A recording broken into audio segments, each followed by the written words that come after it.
शुभ अपराह्न पिलामाने जिला शिक्षा अधिकारी कार्यालय सुंदरगढ़ स्थित भर्चुआल स्टूडियो माध्यम जोड़ी होता सुंदरगढ़ जिलार विभिन्न उच्च विद्यालय एसएसटी उच्च विद्यालय विज्ञान शिक्षक शिक्षयित्री तथा दशम श्रेणी छात्र छात्री समस्त को आज सेशन को स्वागत जनाऊँगी। मु विप्लव केशरी सामल एसटीडीएवी सरकारी उच्च विद्यालय बेदव्यास लाठीकटा ब्लॉक विज्ञान शिक्षक पिलामाने आमे दशम श्रेणी जीव विज्ञान संपर्क में पढ़ुंट। दशम श्रेणी जीव विज्ञान बही आमे विभिन्न जैव रासायनिक प्रतिक्रिया जोड़ाक आम बॉडी भितर चली शरीर भितर चली से संपर्क में जानी। प्रथम पर्यायर आमे प्रथम विषय पोषण प्रश्न उत्तर गुड़िक आलोचना कर आज द्वितीय भाग जोड़ा द्वितीय अध्याय कहते शोषण तार परीक्षा उपयोगी प्रश्न गुड़िक आम आलोचना करवा और सहित विषय भितर जहाँ भी अच्छी शोषण रिलेटेड क्वेश्चंस सब गुड़िक डिस्कसन करवा। तेज चल पे स्मार्ट बोर्ड पाखक जावा मैंने आम आम शरीर में जो जैव रासायनिक क्रिया गुड़िक चली जमीक पोषण शोषण परिवहन संचालन नियंत्रण और समन्वय ये सब गुड़िक आम दशम श्रेणी जीव विज्ञान बही पढ़ा। तार आज द्वितीय अध्याय शोषण संपर्क में प्रश्न उत्तर गुड़िक आलोचना करवा जो गुड़िक तुम बोर्ड एग्जाम बहुत गुड़िए गुरुत्वपूर्ण भूमिका निभाऊँगी। तो प्रथम प्रश्न आम देखा कोशीय शोषण कहले कौन बुझुंट यार विभिन्न पर्याय गुड़िकर नाम संपर्क में आम जाना। कोशीय शोषण पिला माने आम शरीर गठनर मूल एकक कहले आम कोश को बुझाऊँ। तेणुक कोश जमीती आम शरीर गठनर मूल एकक घर गढ़ाई जमी इटारे ठीक सेमती आम शरीर गठन होती कोशरे आम खाद्य ग्रहण कर अर्थात खाद्य अल्टीमेटली पहुँचुची कौटी कोश पाखे ठीक से आम शोषण कर अर्थ शोषण किए कोश कर। तो कोश भितर कौन कौन घटुची खाद्यर जारण घटुची आम जो खाद्य खाऊँ से खाद्य प्रक्रियाकरण हो सारा पर जारण घटुची अर्थात ता सहित ऑक्सीजन मिसुची से ऑक्सीजन मिसला परे बा जारित हैला परे आमे सेतिरु शक्ति पाउचंती अंगारकाम्ल गैस शोषण प्रक्रिया रे बाहर को बाहर आमे नौचंती अम्लजान छाड़ुचंती अंगारकाम्ल आमे छाड़ुचंती अर्थ कोश छाड़ुची ए सब गुड़िक प्रोसेस जोड़ा खाद्यर जारण घटिला किंबा शक्ति मोचन हैला जोड़ा शक्ति मिलिला एटीपी आकार किंबा अंगारकाम्ल जोड़ा निर्गत है ये सब गुड़िक कोश भितर होउथबारु कोशीय शोषण बोली आमे कही था। ये कोशीय शोषण मुख्यतः तीनोटी पर्याय रही गोटे हूँ ग्लाइकोलिसिस द्वितीयटी हूँ साइट्रिक अम्ल चक्र और तृतीयटी हूँ इलेक्ट्रॉन परिवहन संस्था एगुड़िक कौन कौन या भितर कौन कौन हूँ आम परवर्ती क्वेश्चन गुड़िक जाना। तुम मैंने खाली एतिकी मन रख कोशीय शोषण में तीनोटी पर्याय अच्छी ग्लाइकोलिसिस साइट्रिक अम्ल चक्र इलेक्ट्रॉन परिवहन संस्था। कोशीय शोषण में कौन हूँ ग्लूकोज जो ग्लूकोज टी रही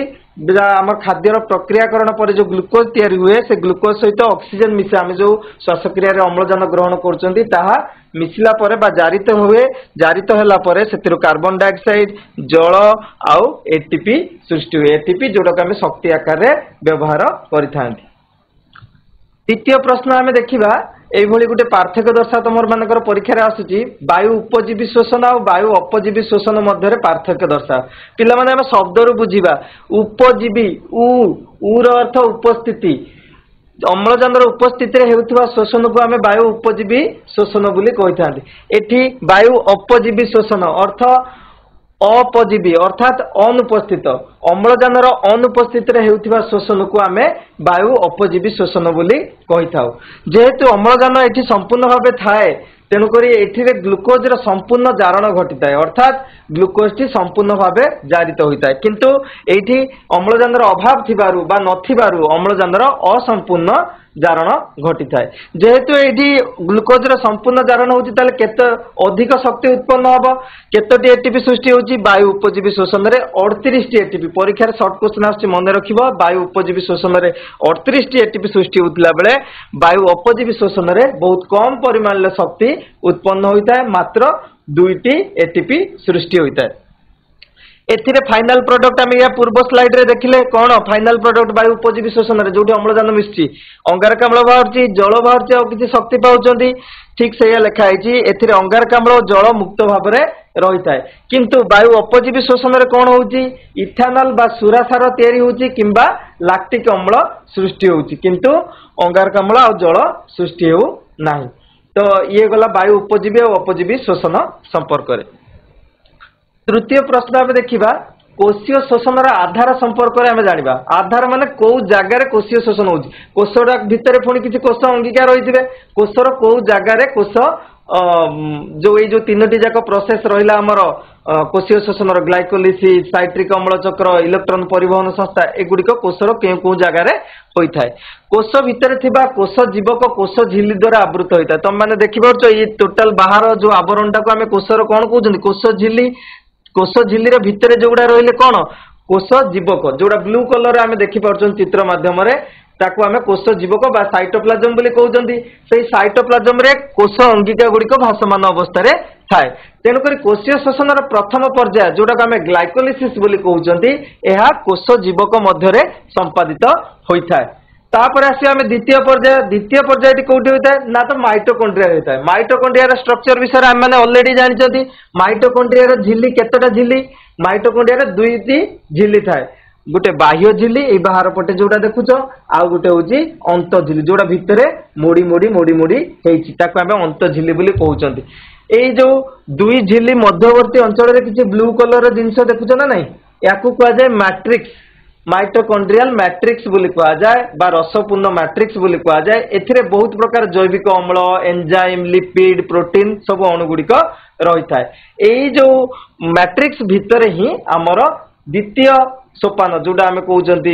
कोशीय शोषण साइट्रिक अम्ल चक्र यही मैट्रिक्स रे ही संपादित होता है तृतीय रे आम देखुं ना तुम मैंने जो भीतर को जो झिल्लीटा देखुच ताको आम अंत झिल्ली बोली कहते ये अंत झिल्ली को जब आम एमती जूम करके देखा यही आमको देखा ये जो बाहर लाइन टाक आम देखुं बाह्य झिल्ली भीतर जोड़ा देखुं आम अंत झिल्ली बोली कहते से अंत झिल्ली रे ही तृतीय सोपान जोटा आम रहा इलेक्ट्रॉन परिवहन संस्था यह संपादित होता है तेणुक तीनटा जिनस मन रख ग्लाइकोलिसिस कोष जीवक संपादित होता है साइट्रिक अम्ल चक्र माइटोकॉन्ड्रिया मैट्रिक्स रे संपादित होता है और तीन रे जो इलेक्ट्रॉन परिवहन संस्थाटी आमर माइटोकॉन्ड्रिया अंत झिल्ली रे संपादित होता है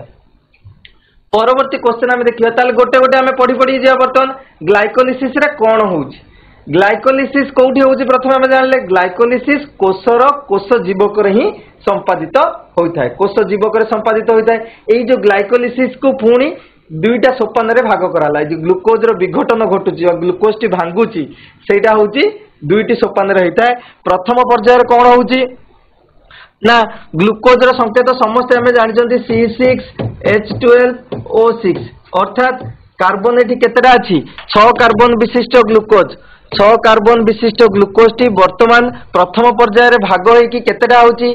गोटे 3 कार्बन विशिष्ट सरल शर्करा आउ गोटे 3 कार्बन विशिष्ट सरल शर्करा माने दुईटी 3 कार्बन विशिष्ट सरल शर्करा रे परिणत होची एटा भांगिले जहा एटा भांगिले सेया आमे गोटे को विचार करिबा ताले प्रथम पर्यायर कौन है एटीपी सहायता रे बा किछि शक्तिर सहायता रे ग्लूकोज अणु भांगी की कौन है ना 3 कार्बन विशिष्ट सरल शर्करा रे परिणत है तापर द्वितीय सोपान रे कौन होउची ना एई जो 3 कार्बन विशिष्ट शर्करा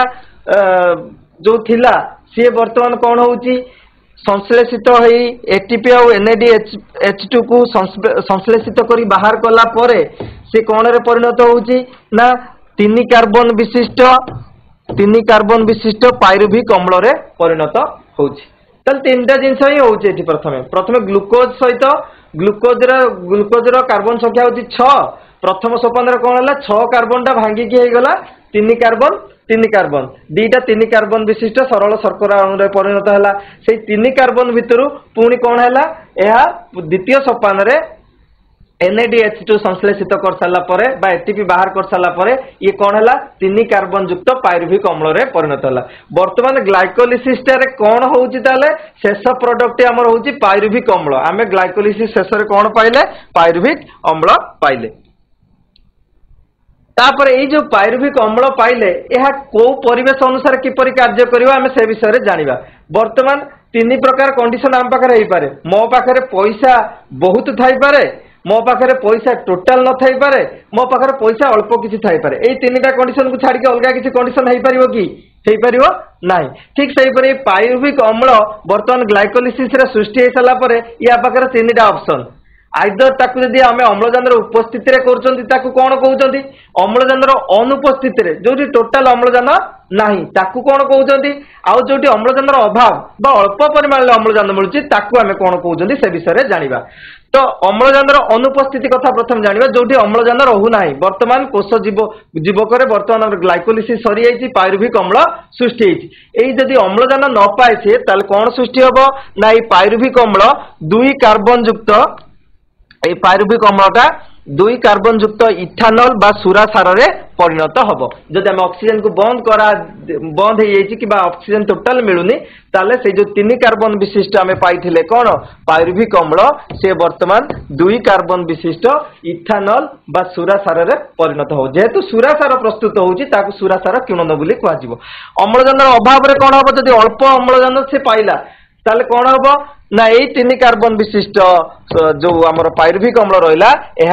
लैक्टिक एसिड रे परिणत है। ये जो लैक्टिक एसिड रे परिणत है लैक्टिक एसिड केते कार्बन विशिष्ट 3 कार्बन विशिष्ट लैक्टिक अम्ल रे परिणत है। एटा कोठी होता है ना बेले बेले आमर जो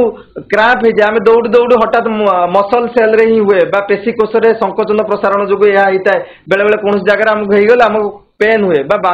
सृष्टि हुए कौन क्रैम्प सृष्टि हुए से जगह आम कौन करती सांग मैंने सब मिसिकी मसाज कर दिखते गोटे जगह को बारंबार बारंबार घसती अर्थात कौन ना जी अम्लजान से अभाव होती बर्तमान आम अम्लजान मसाज मध्यम से किसी परिमाण में सप्लाय करती जहाद्वारा कि जो लैक्टिक एसिड फॉर्मेशन होती धीरे धीरे बंद हो जाए आम पेन रु भी रिलैक्स पाती। तापर अम्लजान उपस्थिति थे कौन हम ना अम्लजान उपस्थिति है आम जानी वायु उपजीवी शोषण हम प्रथम जोटा पढ़ले वायु उपजीवी शोषण कौन हम ताल पायरुभिक अम्लटा भांगी भांगी भांगी भांगी शेष कौन हम एटीपी सृष्टि हम जल सृष्टि हम ये सब सृष्टि हम। तो या जदि आम डायग्रामेटिकली बुझा ताल पायरुभिक अम्ल 3 कार्बन विशिष्ट 3टा कंडीशन हो पारे अम्लजान अनुपस्थिति रे यह अंगारकाम्ल शक्ति आउ सुरासार सुरासार केते कार्बन विशिष्ट 2 कार्बन विशिष्ट सुरासार रे परिणत कर दे पारे। किंतु जदि अम्लजान अभाव घटिला एटा कोठी एटा अम्लजान अनुपस्थिति ईस्ट कोष रे ही हेई थाए आउ अम्लजान अभावटा कोठी पेशी कोष रे मुख्यतः लक्ष्य करा जाए। एथिरे शक्ति सहित लैक्टिक अम्ल जोटा 3 कार्बन विशिष्ट लैक्टिक अम्ल पाई था जेहेतु लैक्टिक अम्ल एथिरे पाई था लैक्टिक अम्ल किणन बोली कह जाए। ठीक से अम्लजान जदि उपस्थिति थाए ताले वायु उपजीवी शोषण हम जो कि शेष प्रोडक्ट अंगारकाम्ल जल आउ शक्ति बाहर भावुची बुझीपार बर्तमान ए दुटा विषय आम पढ़ार ना ए दुटा हूँ वायु अपजीवी शोषण गला अपजीवी शोषण फाइनाल प्रोडक्ट आम कौन पढ़ते आइदर सुरासार हम ना लैक्टिक एसिड हम बर्तमान आम उपजीवी शोषण जदि उपस्थित थाए ताले ग्लाइकोलिसिस पर को पर्याय आरंभ हम साइट्रिक अम्ल चक्र बर्तमान आम साइट्रिक अम्ल चक्र संपर्क में जानिबा। माइटोकॉन्ड्रिया मैट्रिक्स रे संपादित होता है प्रथम कही जे साइट्रिक अम्ल चक्रटा माइटोकॉन्ड्रिया मैट्रिक्स भीतर ही संपादित होता है। एथिरे कौन हुए ना जो पायरुभिक अम्ल रहा से मैट्रिक्स मध्य प्रवेश करे और साइट्रिक अम्ल चक्र रे भाग निए। यह मध्य 2टी पर्याय जमी ग्लाइकोलिसिस रो 2टा पर्याय थिला एथिरे मध्य साइट्रिक अम्ल चक्र रे 2टी पर्याय रही। प्रथम पर्याय कौन होती चित्र माध्यम रे बुझिबा। प्रथम पर्याय कौन होची आमे पायरुभिक अम्ल 3 कार्बन विशिष्ट पाइचंती एथिरे NaDH2 आउ कार्बन डाइऑक्साइड बाहरी गला परे सेतिर कौन तैयारी होची ना 2 कार्बन विशिष्ट गुटे सक्रिय शर्करा अणु प्रस्तुत होची। प्रथम पर्याय कौन होची पायरुभिक अम्लटा NaDH2 को संश्लेषित करची आउ कार्बन डाइऑक्साइड को बाहर करची बाहर कला परे से कौन रे परिणत होची 2 कार्बन विशिष्ट सरल शर्करा अणु रे परिणत होची। ये जो साइट्रिक अम्ल चक्र एठी गोटे ग्राहक अणु थाए ए ग्राहक अणु माने जे ग्रहण करे बा जाहाकू दरकार किछि कार्बन हैला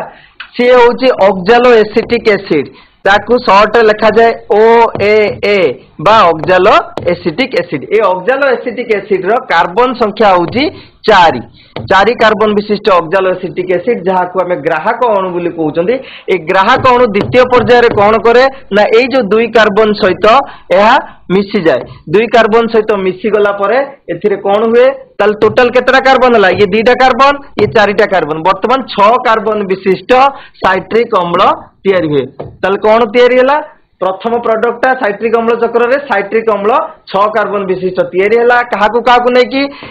ऑक्सालो एसिटिक एसिड आउ 2 कार्बन विशिष्ट सक्रिय अणु को नहीं ताले साइट्रिक अम्लटा है 6 कार्बन विशिष्ट प्रथम प्रोडक्ट से चक्र ना हूँ साइट्रिक अम्ल चक्र तापर बारंबार बारंबार ये साइट्रिक अम्ल चक्र विभिन्न सोपान दे जैविक विभिन्न जैविक अम्ल रे परिणत होता है जो एटीपी NADH2 कार्बन डाइऑक्साइड ए सब गुड़िक संश्लेषित होगी बाहर को बाहरी था तो शेष में पुणी यह ऑक्सालो एसिटिक एसिड रे परिणत होता है 4 कार्बन विशिष्ट और पुनश्च यह 2 कार्बन विशिष्ट सक्रिय अणु सहित मिसिला परे पुणी 6 कार्बन विशिष्ट साइट्रिक अम्ल रे परिणत होता है। यह एक चक्राकार पद्धति रे चालुथिबारु एहाकु साइट्रिक अम्ल चक्र बोली आमे कहउचंती। तो एहाकु वैज्ञानिक प्रथमे ताले कौन कौन आमे पाइले लक्ष्य करता अंगारक अम्ल पाइले विजारित सहाकारक NADH2 पाइले FADH2 पाइले आउ ATP मध्य पाइले कोठु साइट्रिक अम्ल चक्र रु पाइले। वैज्ञानिक हांस क्रेब्स प्रथमे एहाकु बाहर करथिबारु एहाकु क्रेब्स चक्र कुआ जाय ताको ना अनुसार एहाकु क्रेब्स चक्र बोली मध्य कुआ जाय। तापरे वर्तमान आमे तृतीय सोपान को आसिले वर्तमान इलेक्ट्रॉन परिवहन संस्था वर्तमान आमे 2-3टा जिनस पाइचंती कौन कौन पाइचंती आमे साइट्रिक अम्ल चक्र रु NADH2 ग्लाइकोलिसिस रे भी NADH2 पाइचंती आउ कौन पाइचंती FADH2 ए सब पाइचंती। वर्तमान ये जो इलेक्ट्रॉन परिवहन संस्थाटा कोठी होता है कहले ना माइटोकॉन्ड्रिया रे अंतःझिल्ली रे वर्तमान तले चित्र देखि जानि परथुओ एई तळटा होची अंतःझिल्ली आउ उपरटा होची बहिर्झिल्ली से कहूँ ये जो अंतःझिल्ली मध्य रे ही कौन होता है इलेक्ट्रॉन परिवहन संस्था होता है। ये जो NADH2 और FADH2 जोड़ाक संश्लेषित होकर बाहरिला जेहेतु एथिरे हाइड्रोजन अच्छी एक आम विजारित अणु बोली कहउचंती ए विजारित अणुगुड़िक वर्तमान कौन हुए प्रक्रियाकरण होता है। ये अंतःझिल्ली रे तार प्रक्रियाकरण बा भांगिबा आरंभ होता है। प्रक्रियाकरण जदि NADH2 को भांगिबा आमे ताले कौन हबो गोटे NAD+ हबो आउ कौन हबो गोटे इलेक्ट्रॉन दबो आउ कौन दबो गोटे प्रोटॉन दबो जोटा आमे H+ हिसाब रे लिखि पारे। ताले 3टा जिंस NAD+ गोटे इलेक्ट्रॉन गोटे प्रोटॉन ठीक सेमती FADH2 को जदि आमे भांगिबा ताले कौन दबो FAD+ आउ कौन दबो गोटे हाइड्रोजन प्लस बा प्रोटॉन दबो आउ गोटे इलेक्ट्रॉन दबो ताले ए 3टा जिंस दबो। ताले वर्तमान कौन करिवो ए जो प्रोटॉन गुडा तैयारी हैला H+ आयन गुडी तैयारी हैला ए H+ आयन गुडी चित्र को लक्ष्य करो पिला माने ए H+ आयन गुडाक दी जो झिल्ली रहिला बाह्य झिल्ली और अंतर झिल्ली मध्यवर्ती अंचल रे जाकी सब जमा हैला किए H+ आयन गुडी जाकी मध्यवर्ती झिल्ली रे जो झिल्ली मध्य जो गैपटा अछि सेठी जाकी जमा हैला। आउ कोन ना ये जो इलेक्ट्रॉन गुड़िक कौन है ना अंतःझिल्ली रे किसी बाहक अणु थाए मझे मझे देखुथ गोटे गोटे बाहक अणु रही ये बाहक अणुर काम कौन ना गोटे गोटे इलेक्ट्रॉन को आगु आगु शिफ्ट करके ये इलेक्ट्रॉन टा ए बाहक अणु आगु नब से बाहक अणु ताकू आगु नब एमती करी आगु जीव किछि समय पर आमे कौन देखिबा ना विजरित सहकारक जोगुडाक थिबे सेगुडा तो भाग हो गले प्रक्रियाकरण हो गला। वर्तमान ए जो H+ आयन गुड़िक एठी सब जमा होइचंती ए H+ आयन गुड़िक कौन करिवे जेहेतु इलेक्ट्रॉन टा जाउची गोटे पॉजिटिव चार्ज ताकू कौन आकर्षण करिवो ना नहीं पॉजिटिव चार्ज जतले इलेक्ट्रॉन टा ए रास्ता रे जाउची पॉजिटिव चार्ज टा एठी अछि ताकू गोटे आकर्षण करिवो तांको भीतर गोटे बल सृष्टि होबो से बल को सक्षम बल बोली कहते से सक्षम बल सृष्टि होगा द्वारा कौन हुए ना ये जो एटीपी सिंथेज नामक गोटे एंजाइम थाए जो अंतःझिल्ली रे से एटीपी सिंथेज नामक एंजाइम भांगी की कौन तैयारी हुए एटीपी प्रस्तुत होता है एतिकी हुए आउ कौन हुए ना एठी किछि हाइड्रोजन को नेकी मझे थिबा अंतःझिल्ली मझे थिबा हाइड्रोजन को नेकी ऑक्सीजन सहित हाफ ऑक्सीजन सहित मिसेकी सेठी जल मध्य तैयारी हुए हैला। ताले एठी आमे इलेक्ट्रॉन परिवहन संस्था में 2टा जिंस पाइले जलर सृष्टि भी देखिले आउ एटीपी रो सृष्टि मध्य देखिले। ताले इलेक्ट्रॉन परिवहन संस्था रे मुख्यतः कौन हुए अंतःझिल्ली रही है मन रख अंतःझिल्ली रही है एथिरे आमे जो NADH2 और FADH2 पाइचंती ए दुईटार प्रक्रियाकरण होता है प्रक्रियाकरण हैला परे जो प्रोटॉन गुड़िक H+ आयन गुड़िक मध्यवर्ती अंचल को पलांती आउ इलेक्ट्रॉन गुड़िक बाहक अणु द्वारा अंतःझिल्ली रे आगु जाती केते बाट जाती जते एटीपी सिंथेज पाखरे पहुंची जाती एटीपी सिंथेज से जो आकर्षण बल तांको भितरे प्रोटॉन और इलेक्ट्रॉन भितर जो सक्षम बल अच्छी से बल को विनियोग करी से कौन तैयारी करे एटीपी सृष्टि करे और परवर्ती अवस्था रे एई जो ऑक्सीजन जो थाए से ऑक्सीजन रो सहायता रे एठी जल मध्य सृष्टि होइताय ताले जल आउ एटीपी सृष्टि हैला हमर इलेक्ट्रॉन परिवहन संस्था रे भाबुची पिला माने भल से बुझी पारथिबो नेक्स्ट क्वेश्चन को जिबा विभिन्न प्राणी माने भिन्न भिन्न अंग द्वारा श्वासक्रिया करथांती आमे किपरि श्वासक्रिया करथांती देखिबा समस्त श्वास अंग गुडी समान नुहे जमिति कि एकोकोशी छिद्राळ हाइड्रा जो माने एकोकोशी रहिला एमिबा टाइप रो जीव सेमानकर श्वास पई कोनोसी निर्दिष्ट अंग नाही सेमाने कोन ना विसरण प्रक्रिया रे जल रे जो द्रवीभूत अछि अंग अम्लजान ताकू से श्वासक्रिया हिसाब रे ग्रहण करथांती केमिति ना जल रे विसरण माध्यम रे जतल नेबे जल रे अम्लजान रो मात्राटा अधिक बा सांद्रता अधिक ताको शरीर रे कम तो अधिक सांद्रता रो सबले कम सांद्रता को ऑक्सीजन फ्लो हुए जा द्वारा कि समान श्वासक्रिया कर पारंती तापर चर्म द्वारा चर्म द्वारा को मान श्वासक्रिया करंती जिया जोक बेंगो ए माने चर्म द्वारा श्वास करिथांती बेंगर मन रखियो पिला माने केवल चर्म द्वारा करेनी बेंग जेतेले लार्भा अवस्था रे थाए सेतेबेले से गाली बा माछ भलिया थाए तेमकर गाली रे श्वासक्रिया करे नले मुख गोहर फुसफुस देई करे किंतु शीत दिने जेतेले शीत सुक्ति रे आसे सेतेबेले ताहा हमर चर्म द्वारा श्वासक्रिया करथाय आ केवल शीत सुक्ति समय रे ही से चर्म द्वारा श्वासक्रिया करिथाय तापर आमे देखिबा श्वास रंध्र और श्वास द्वारा को मान श्वासक्रिया करछन्ती असरपा झिंटिका मशा माछी जो माने रहिले ए माने कीट पतंग जो से माने ताकर श्वास रंध्र देई श्वासक्रिया करथांती आ गाली द्वारा को माने करछन्ती जेति कि आमे देखुछन्ती माछ कंकड़ा चिंगुडी जोडा पानी रे प्रायत रहउछन्ती सामुका बेंग लार्भा अवस्था रे एई सब माने श्वासक्रिया करिथांते आउ जेति कि फुसफुस द्वारा श्वासक्रिया करन्ते एमानकु उच्च धरणर प्राणी बोली आमे कहउछन्ती जेमिति कि साप पारा मणिष बादुडी कोइंच कुंभीर ए सब गुडी कहउछन्ती फुसफुस द्वारा श्वासक्रिया करूछन्ती तेनकरी ए सब गुडी को तमाने मने रखिबो ए गुडी बहुत शॉर्ट क्वेश्चन आसे तापरे उद्भिदर शोषण संपर्क आमे टिके जानिबा उद्भिदर शोषण रे कोन होउची ना दुई प्रकार उद्भिद आमे देखुछन गोटे निम्न धरणर उद्भिद जो मानकर पत्र कोटा कांड कोटा चेर कोटा आमे जानि पौना से माने कोन करचंदी जो मानकर पत्र विभेदन होई न थाए बा जानि हुएनी से माने केमिति अम्लजान ग्रहण करचंदी ना से माने निज शरीर जो उपरिस्थ कोष रहिला शरीर ऊपर जो कोष गुडी रहिला से कोष द्वारा विसरण प्रक्रिया वायुमंडल अम्लजान अधिक सांद्रता तांकर कम तेणुकरी तांको कोष को अम्लजान वायुमंडल रु जाई थाए तापरे आसला सबुज उद्भिद मान कथा पिला मन तुम माने भल से जानिचो जे सबुज उद्भिद मानकर पत्र रे बा यंग पार्ट रे कोन थाए गोटे ओपनिंग थाए से ओपनिंग टा को हम स्टोमाटा बोली कहउछन से स्टोमाटा द्वारा ही ए माने मुख्यतः ए जो शोषण प्रक्रिया रे स्टोमाटा ही मुख्य भूमिका ग्रहण करथाय दिन बेला कोन होउची ना दिन बेला आमे जो वायुमंडल रु शोषण माध्यम रे आमे छाडुचंती कोन अंगारकाम्ल छाडुचंती ताकू ग्रहण करची स्टोमाटा माध्यम रे के गच्छ ग्रहण करके गच्छर आलोक संश्लेषण पई कार्बन डाइऑक्साइड दरकार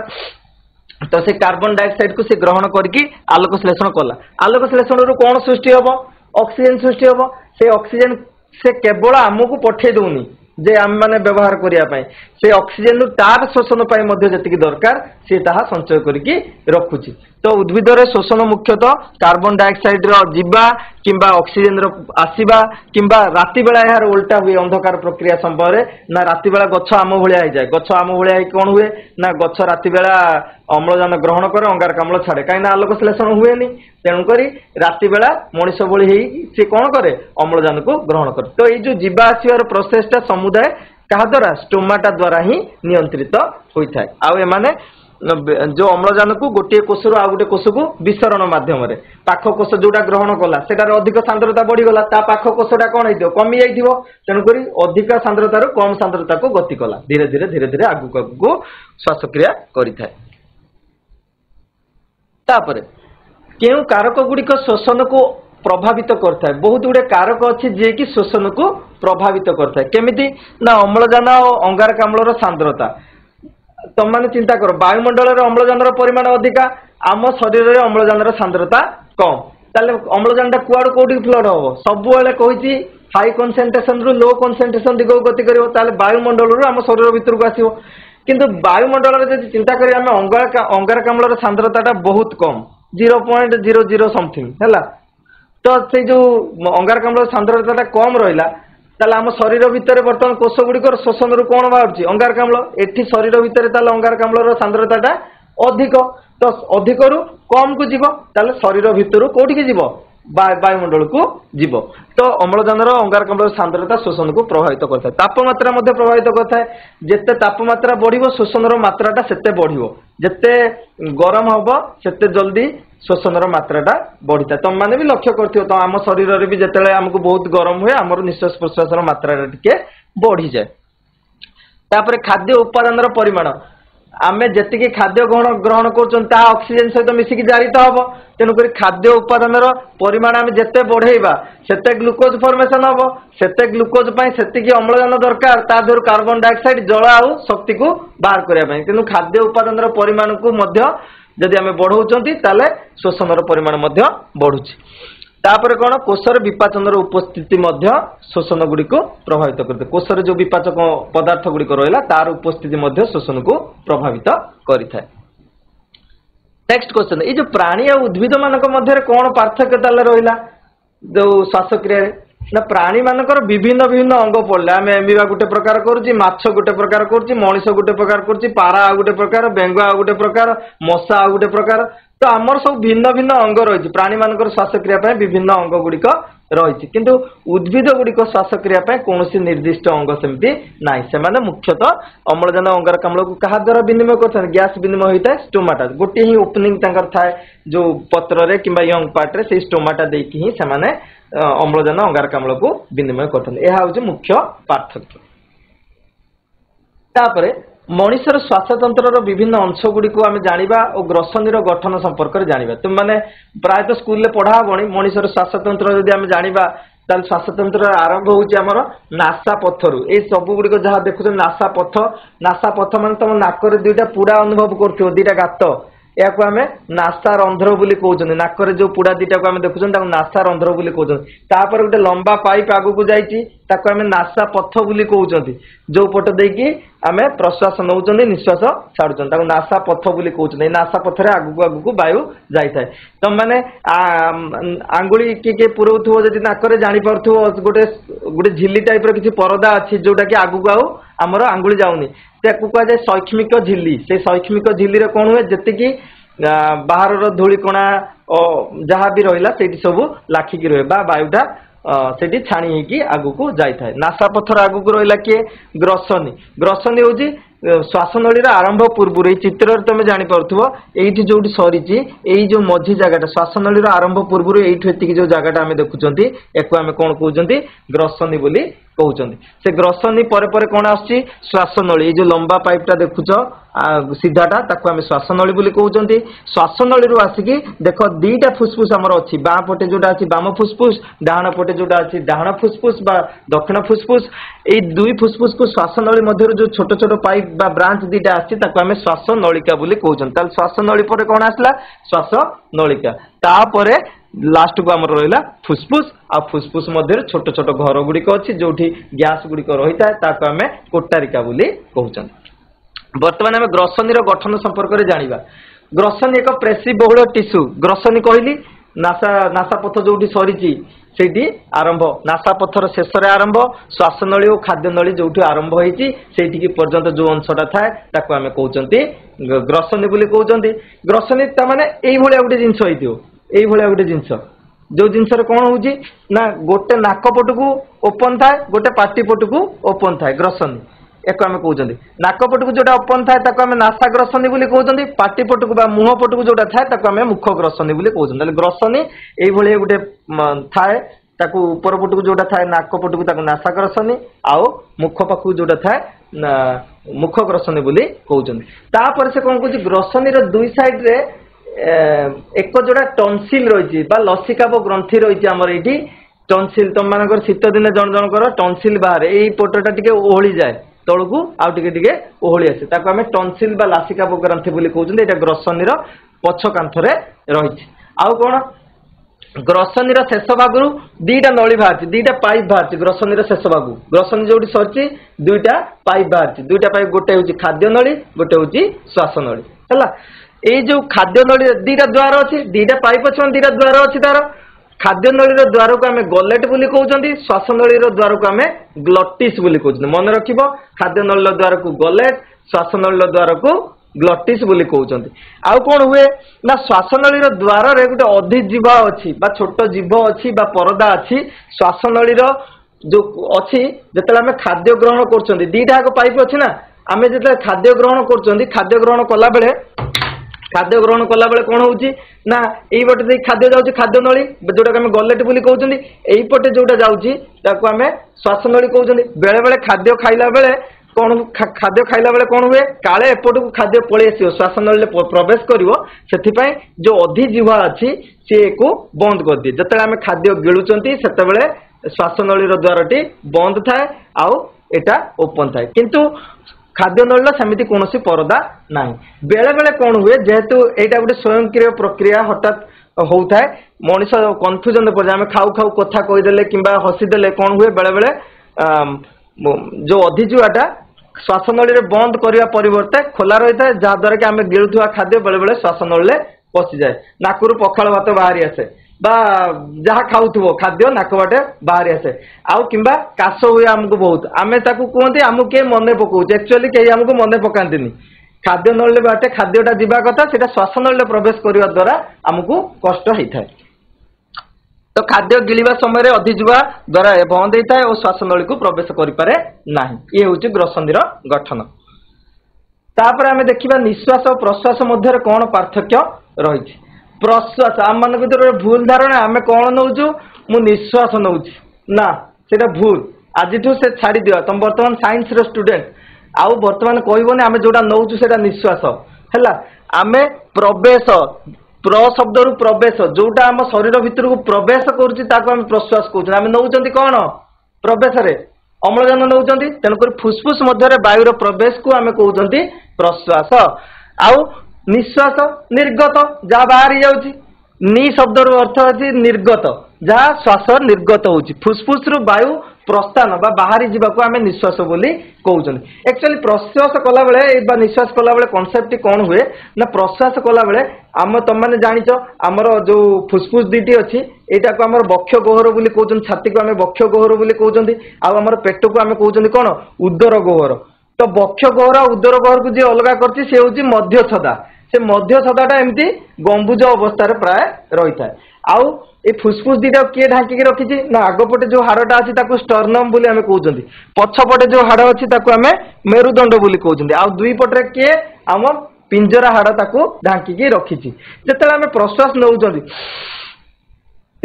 ତାହେଲେ କ'ଣ ହେଲା, ୟାର ଆକାର ବଢିଗଲା, ଯୋଉ ଅନ୍ତ ପିଞ୍ଜରା ତାର ଆକାର ବଢିଗଲା ପରେ କ'ଣ ହଉଛି ନା ୟାକୁ ଯୋଉ ବାୟୁଜନିତ ଚାପଟା କମି ଯାଉଛି। କୋଟାରିକାରେ ଅଳ୍ପ ଅଳ୍ପ ଯୋଉ ଗ୍ୟାସ ଗୁଡ଼ିକ ରହିଥାଏ ତାର ଆକାର କୋଟାରିକାରେ ବର୍ତ୍ତମାନ ବଢିଗଲା ବା ଫୁସଫୁସର ଆକାର ସାମାନ୍ୟ ବଢିଗଲା ଦ୍ୱାରା କ'ଣ ହୁଏ ନା ଚାପ କମିଯାଏ। ସେଇ ସମୟରେ କ'ଣ ହୁଏ ନା ଏଇ ମଧ୍ୟଛଦାଟା ଯୋଉ ଗମ୍ବୁଜ ହେଇକି ଥାଏ ଚାପ କମିବ, ସ୍ପେସ୍ ଅଧିକା ଦରକାର, ତାମାନେ ସେ କ'ଣ ହବ ସିଏ ସମତଳ ହେଇଯିବ। ଗମ୍ବୁଜ ଆକାରରେ ଥିଲା ମଧ୍ୟଛଦା ସମତଳ ହେଇଯିବ। ଉଦର ଗହ୍ୱରଟା କ'ଣ ହବ ଉପରକୁ ଥିଲା ଶିଥିଳ ନେଇଯିବ, ତଳକୁ ଆଉ ଟିକେ ରହିଯିବ, ତାମାନେ ବଡ଼ ସ୍ପେସଟେ କ୍ରିଏଟ୍ ହେଲା। ଆମେ ଯେତେବେଳେ ପ୍ରଶ୍ୱାସ ନେଉଛନ୍ତି ଭିତରକୁ ଗୋଟେ ବଡ଼ ସ୍ପେସ୍ କ୍ରିଏଟ୍ ହେଉଛି, ତାମାନେ ଚାପ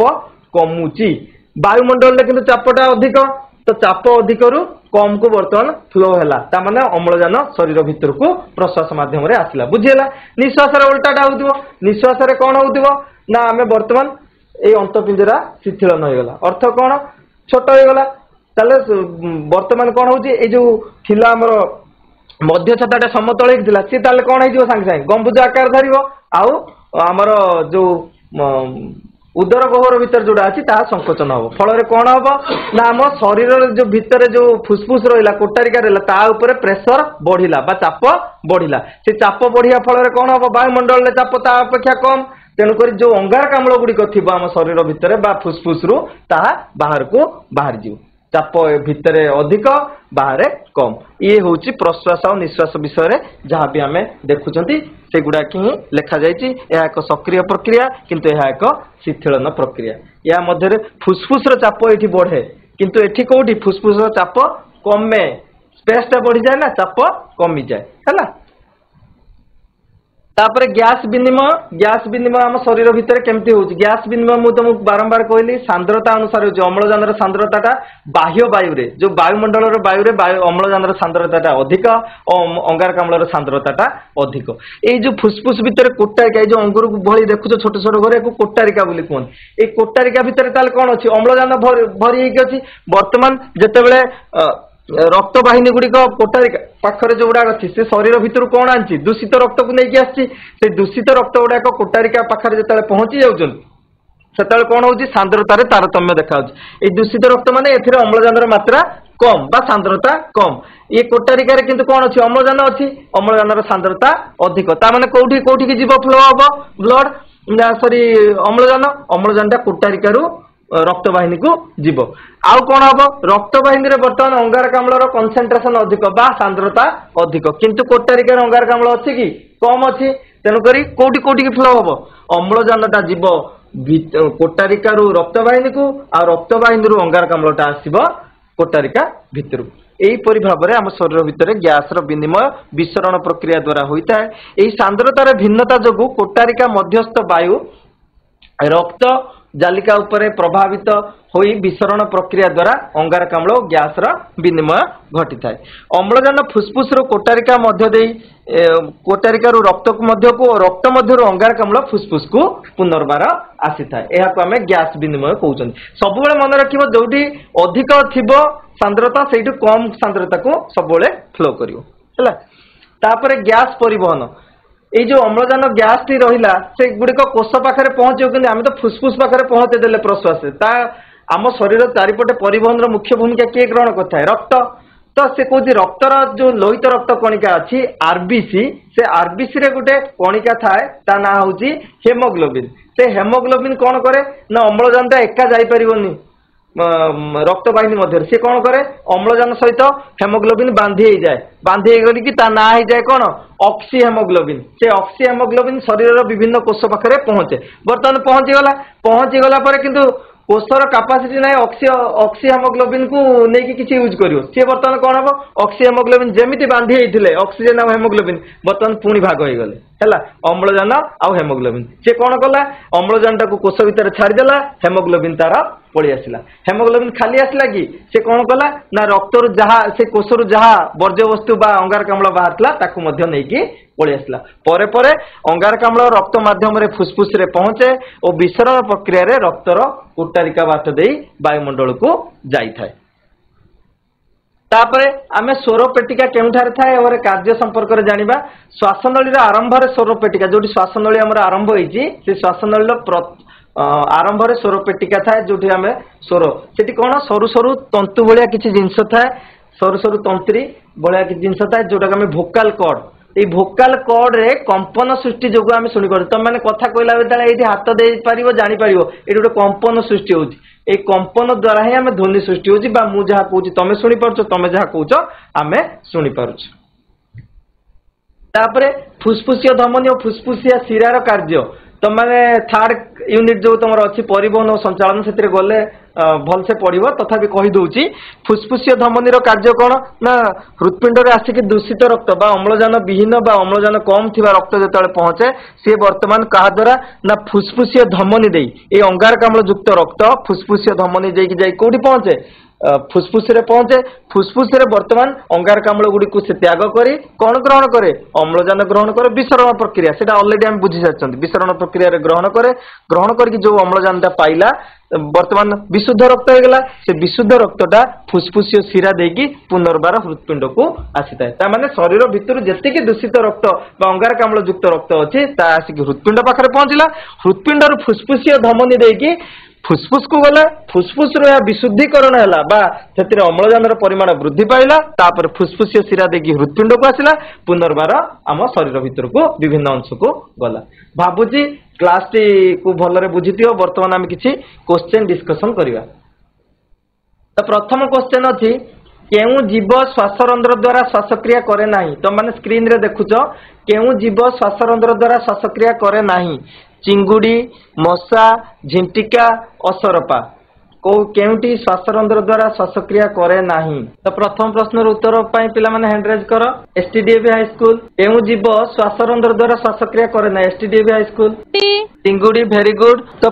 चिंगुड़ी गाली द्वारा श्वासक्रिया करे, बाकी जेतिक आम देखुन श्वासरंध्र द्वारा श्वासक्रिया करता है। द्वितीय क्वेश्चन आम देखा श्वासरंध्र आधार में निम्नलिखित जीव मान भर केउटी पृथक एई जो जति चार्टा जीव देखुच माछ बेंगफुला तिमी चिंगुड़ी एमान भर किए अलग प्रकार श्वासक्रिया करिथाय? माइक ऑन करके को तिमी माछ तिमी माछ कौन करे ना फुसफुस द्वारा श्वासक्रिया करिथाय। Very good. Second third question देखिए केउटी श्वासक्रिया और खाद्य ग्रहण पई साधारण अटे? श्वासक्रिया रे भी थाए आउ खाद्य ग्रहण बेले भी थाए। किए? ग्रसनी स्वरपेटिका श्वासनली नासापथ? ग्रसनी ग्रसनी ग्रसनी उभय रे थाए। Very good very good. 4 number question वायु उपजीवी शोषण रे ईस्ट ठारे केउटी उत्पन्न हुए नाही? वायु उपजीवी शोषण आम जानले ईस्ट पाखरे सुरासार किरण हुए बोली आम जानले। से सुरासार किरण रे एंक भितर कोउटा फॉर्मेशन हुए नाही? सुरासार जल एटीपी अंगारकाम्ल। सुरासार किरण तो सुरासार हुए ना? सुरासार किरण रे सुरासार उत्पन्न हुए, केउटी उत्पन्न हुए नाही? जल उत्पन्न हुए ना। बाकी सुरासार अंगारकाम्ल और एटीपी सृष्टि होता है, आम से चित्र माध्यम देखी। Very good. नेक्स्ट क्रेब्स चक्र रे दुई कार्बन युक्त सक्रिय ग्राहक अणु क्रेब्स चक्र रे किए थिला जे ग्रहण करथला? ग्राहक अणु आम क्या कहूले? Succinic acid, pyruvic acid, citric acid, oxaloacetic acid. Very good. Oxaloacetic acid जाको आम कहते OAA सी ही ग्राहक अणु भाव कार्य करता है। जीवकोश केउ अंगिका शक्ति केंद्र रूपे कार्य करे? कोश क्या शक्ति केंद्र?